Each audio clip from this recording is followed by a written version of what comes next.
What is going on, everybody? It's Dylan from Redline here, back with another video. If you're new here to the channel, welcome. We're currently in the process of turning $500 into an exotic car by means of buying, selling, trading cars. We started off with 500 bucks and we've been making our way up this, what seems like a mountain of a climb, pretty quick actually. So feel free to grab some popcorn, stick around, and see where we're at currently in the process. So if you tuned into my last video, you would know that we are up to $29,750, all of us starting with 500 bucks and just slowly working our way up. With that initial 500 bucks, we purchased a Mark IV Jetta and slowly just climbed the mountain, kept climbing, and here we are. Now in this video, I am proud to announce we're going back to our roots kind of. We picked up another Mark IV, but this one, unlike our very first Mark IV that started this challenge, is a little cool. Now, before we go any further here in the video, I do want to go ahead and thank each and one of you personally from the bottom of my heart. Thank you so much for watching and supporting my channel. We are about to hit 3,600 subscribers. It's absolutely mind-blowing, which, thank you. Seriously, from the bottom of my heart, I do appreciate you watching the videos, liking, commenting. I love interacting with you guys. It just makes me super duper happy, and it's just cool to know that people are actually watching the videos and tuning along, and not only just seeing this journey, but my other videos. It's just, seriously, thank you guys. Thank you. If you are into anything automotive or car related, I have other videos other than this series. I go racing, I do modifications, car reviews, literally any and everything. This is my twin turbo New Edge. We just took this to the drag strip last week for the first time, threw up a video on that. This thing absolutely boogies. We have my B8S4 6-speed manual. I got a Turbo Fox body. Let's make our way over here. I have a pretty built up Duramax LB7. Turbo K-Swap Miata. Got some other goodies over there that we'll be getting into maybe future parts of this challenge. We'll see. As you can tell, I'm into any and everything car related. It doesn't matter if it's American, German, JDM, literally anything. Fast, slow, slammed, lifted. I like any and every type of car, so if you're an enthusiast like me, feel free to stick around and check out some other content. I also got some cool stuff on the way as always. Now the topic of today's video, I picked up this 2002 Mark IV GTI. The cool thing about this car, it is a 337 edition. There are only 1,500 of these made for the American market. And let's get into what's cool about this car. For one, this thing's just absolutely pimping. I mean, I was daily driving this car. I've actually owned it now for about a week. I was driving it, going over it, making sure everything was cool, but this thing is baller. I don't know what it is about this car, but aesthetically, it just looks freaking sweet. From the factory, it comes with BBS wheels. As we head into the interior, you know, it would help if I unlocked the car. As we head into the interior, we are met with factory Recaro seats, a 6-speed manual transmission, and I don't know what it is just about this car. I don't know if it's just period correct for the mid-2000s, but something about this thing, I just fell in love with it and had to have it. If we go to the trunk, this thing even came already with a sub. It's got upgraded speakers. And if you know me, I have to have a system in literally every car I own, whether it's fast, slow, a daily, a race car, whatever. I like to be bumping. Now, as I already stated, this is a 6-speed manual. These are front-wheel drive, unfortunately, and it comes equipped with the 1.8T 4-cylinder. Now, that is like an ultra-reliable drivetrain from Volkswagen. I've had many 1.8T cars, 2.0 cars, and just this era of Volkswagen, they're absolute tanks. Real quick, I do want to apologize for our crappy Ohio weather. If you live here, you know exactly what we're going through. It really sucks, but needless to say, our cars stay dirty during this time of the year. It's just raining nonstop, blah, blah. It just sucks.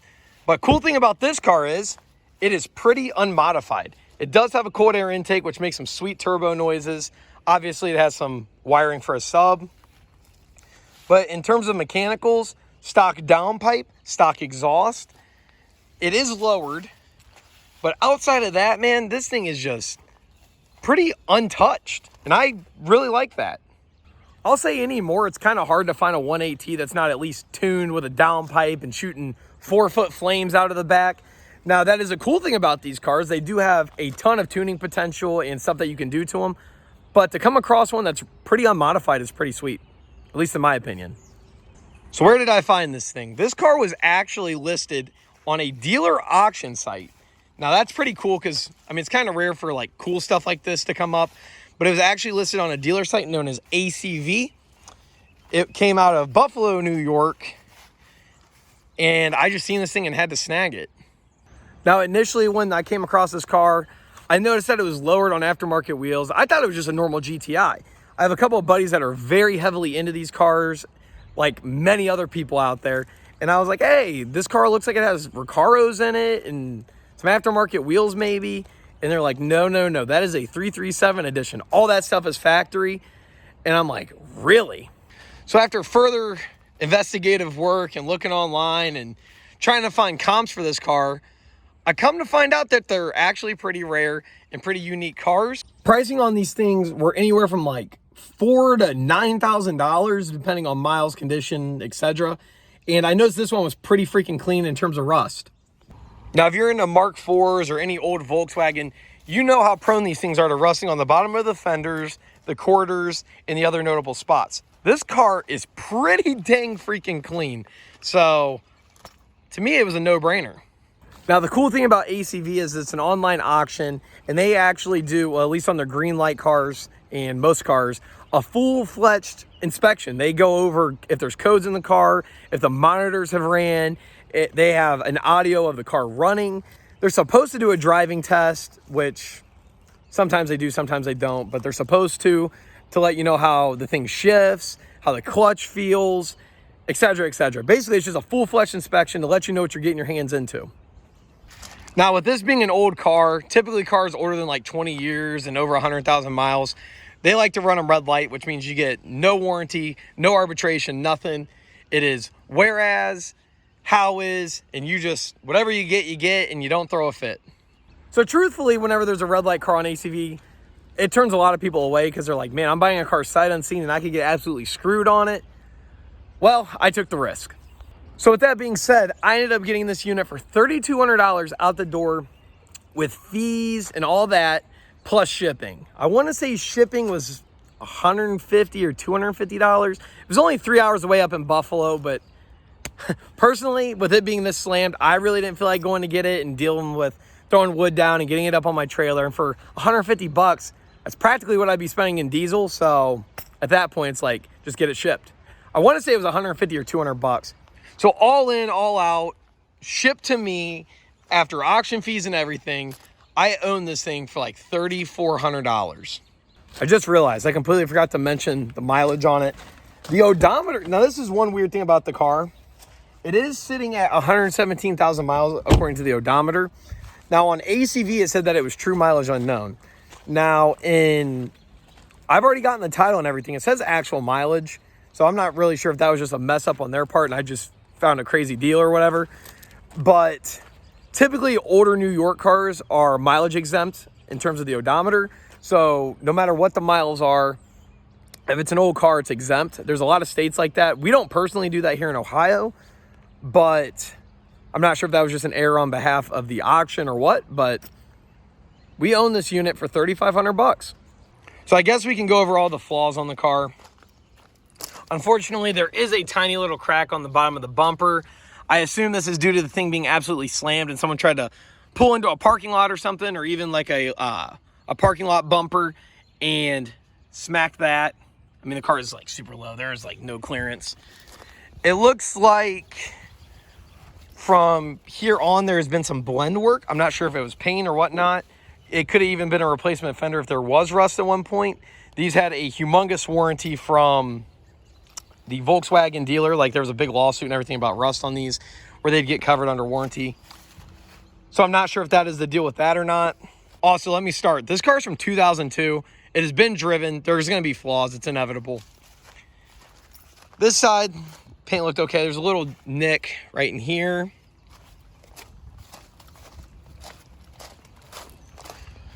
The back side is debadged. Looks kind of sick. Someone at some point plasti dipped this spoiler and it's starting to peel off. I'm not really going to tinker with it, but if a future owner wants to, they can. Has the typical Mark IV interior things. This padding's flopping. The interior obviously had sag at one point and someone tapered it back up. The interior is actually pretty decent overall. And then there's one little tiny rip in that bolster on the Recaro. Mechanically speaking, the car showed up with a fresh oil change. It looks like the timing and water pump have already been done. It rides amazing for being slammed on the ground. Shifts smooth, the clutch feels awesome, starts right up, the heat works, AC works. What more could you want? I also like that someone already tinted the windows. Definitely needs windshield tint like my car, but it looks good with tint. I love that it's slammed. I slam everything I own. I mean, this is my daily driver. It's pretty low to the ground.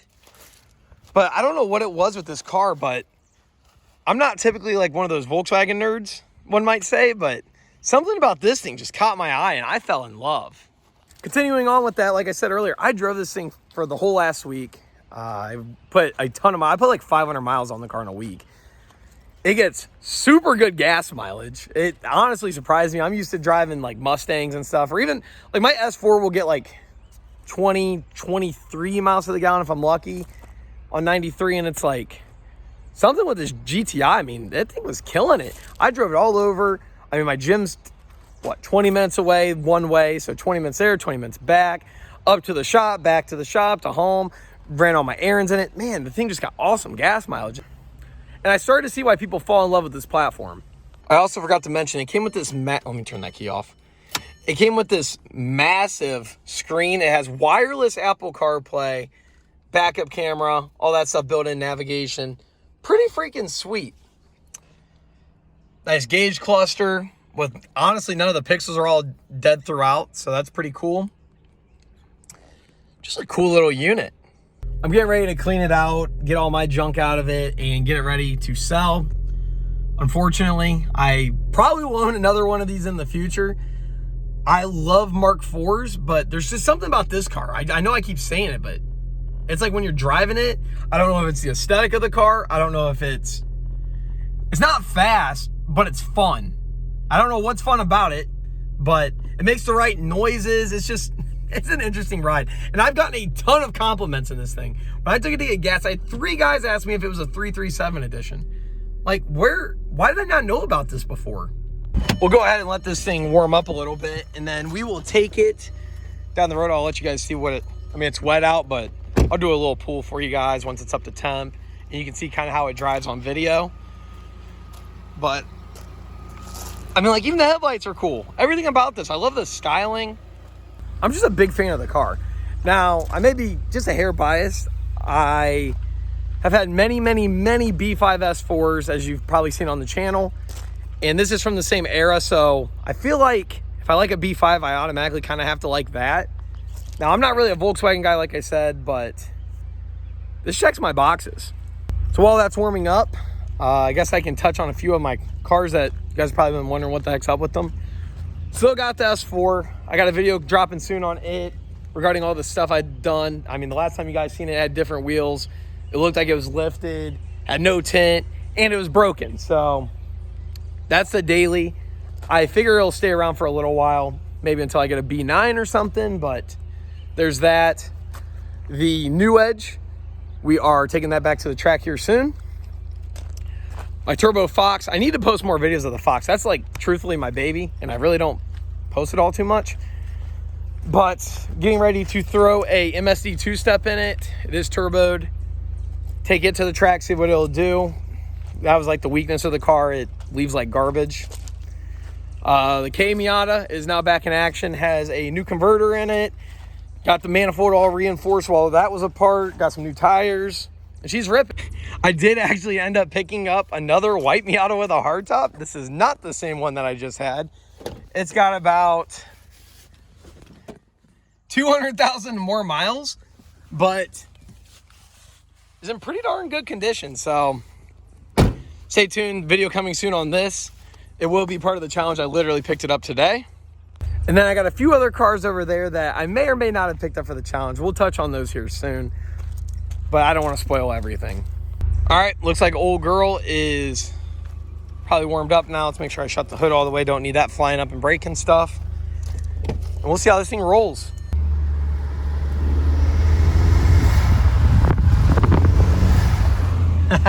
Hopefully you guys can hear those turbo noises. They crack me up while I'm driving this around. Now, we'll go through a little stroll so you guys can kind of get an idea of what this thing rides like. I will say, even if I look like I'm moving, I feel extremely comfortable in this car. The Recaro's got some meaty bolsters on the side, and like, I'm a bigger boy, about 210, 6'1", and these things hold me like perfect. I feel comfy. My girlfriend, she rode in it last week, Rachel. She loved the seats. She loved the car. I joked and told her that I was going to keep this as a daily and sell my Audi, which could happen. I'm just kidding. But this thing's just sweet.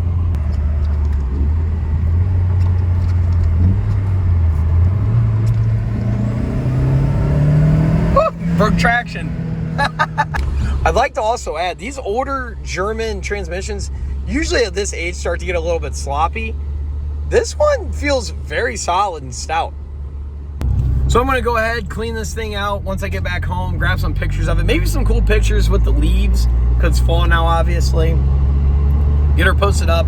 I'm thinking about posting it for, I don't know. I see them all over the place. I like quick sales, truthfully. So I'm thinking like $500 or $5,500 out the door with tax and everything included.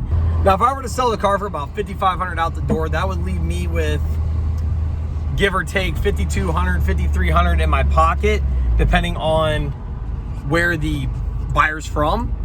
And with what I have in the car, I feel like I could still cut an awesome deal for someone, and it's a win-win. Now, as many of you know, I do have a dealership. My ultimate goal is to be able to give my customers the best deal possible, all while still remaining profitable, and it's kind of a win-win situation. I do have a ton of returning customers, and I pride myself on that and keeping a good reputation. So that's what I hope to do here, is give someone a killer deal and still be able to come out ahead. Now, I've had a few Mark IVs in the past. They do typically sell very, very quick. There is a crazy following for these cars, so I'm hoping it only takes, I don't know, a week, if that, to sell. And from there, we can keep on moving on, and the next video will come up after this. Now, later in the video, when this does sell, I will update you guys, and I guess we'll see what we end up getting out of this thing. All right, guys, it's a few days later. The GTI is now sold. We ended up actually getting $5,000 out the door, which was right on par with what I wanted for the car and thought was pretty good. That had it as one of the cheapest 337s on the market. And with it being out the door, that left me with about $4,750 after tax, fees, all that jazz. So not a bad come up at all. I mean, we had, I want to say it was $3,500 at most in the car, sold it for $4,750 plus tax, title, fees. That leaves us with like a nice $1,250 profit. And truthfully, all I did was clean the car a little bit. So really cannot complain with that at all. Now, like you guys saw earlier in the video, the car did actually come with a sub and amp in the back hatch. I ended up pulling that out to keep for my B8S4. Also, you guys did see the other white Miata I picked up. I have a couple other cars I just purchased for the challenge, so we're going to keep on climbing and see where we can end up. The next video will definitely feature the Miata. I'm waiting on a title for another car, so I'm not going to post it until I have a title in hand ready to sell it. And I picked up something pretty sweet, so we're going to wait on those two, throw them up probably in the next video if they're good to go. And yeah, so we're going to keep on climbing this mountain, and hopefully we end up with an exotic of some type sooner than later. Because let me tell you, your boy is getting anxious, and I'm ready. I am freaking ready. On that note, guys, I'm going to head off of this. My allergies are getting pretty gnarly right now, so thank you again from the bottom of my heart from checking out the video, watching it. If you made it to this point in the video, I really do appreciate you. Feel free to like, comment, subscribe, stick around. I will catch you guys in the next video. Thank you so much.